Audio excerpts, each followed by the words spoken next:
ஆச்சி Royal gulab jamun packs ஒன்று வாங்கினால் ஒன்று இலவசம்.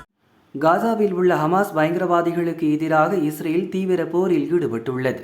ஹமாஸ் பயங்கரவாதிகள் கடத்தி சென்ற பிணை கைதிகளை மீட்கவும் பயங்கரவாதிகளை கூண்டோடு ஒழிக்கவும் 2 ஆண்டுகளாக இஸ்ரேல் போரை நடத்தி வருகிறது. பாலஸ்தீன் நாட்டின் ஒரு பகுதியான காசாவை அபகரிக்கும் நோக்குடன் இஸ்ரேல் செயல்படுவதாக பல நாடுகள் குற்றம் சாட்டி வருகின்றன.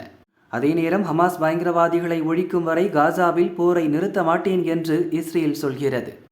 இந்த பரபரப்புக்கு மத்தியில் ஐநா சபையில் காசா மேற்கு கரையை உள்ளடக்கி பாலஸ்தீனை சுதந்திர நாடாக அங்கீகரிக்கும் நாடுகளின் எண்ணிக்கை அதிகரித்து வருகிறது.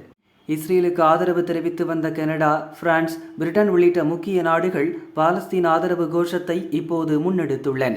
இது இஸ்ரேலுக்கு கடும் ஆத்திரத்தை உண்டு பண்ணியிருக்கிறது. பாலஸ்தீன் நாடு உருவாவதை ஒரு நாளும் அனுமதிக்க மாட்டோம், அது பயங்கரவாதிகளுக்கு புகலிடம் கொடுக்கும் செயல் என்று இஸ்ரேல் வசைபாடி வருகிறது. காசாவில் தீவிர போரில் ஈடுபட்டுள்ள இஸ்ரேல் பாலஸ்தீனின் இன்னொரு பகுதியான மேற்கு கரையின் பெரும் பகுதியை கட்டுப்பாட்டில் வைத்து இஸ்ரேல் மக்களை வேகமாக குடியேற்றி வருகிறது. காசா மற்றும் மேற்கு கரை இரண்டையுமே தங்கள் கட்டுப்பாட்டில் கொண்டு வர இஸ்ரேல் தீவிரமாக முயற்சி செய்து வருகிறது. இந்த நிலையில்தான் இஸ்ரேல் தலையில் இடியை இறக்கும் வகையில் அதன் நெருங்கிய நட்பு நாடான அமெரிக்காவை இப்போது பாலஸ்தீன் ஆதரவு நிலைப்பாட்டை எடுத்துள்ளது. இது தொடர்பாக ட்ரம்ப் முக்கிய அறிவிப்பை வெளியிட்டார். அவர் கூறியதாவது: பாலஸ்தீனத்தின் மேற்கு கரை பகுதியை இஸ்ரேலுடன் இணைக்க நான் அனுமதிக்க மாட்டேன், அது நடக்கப் போவது இல்லை. போரை முடிவுக்கு கொண்டு வருவதற்கான நேரம் இது.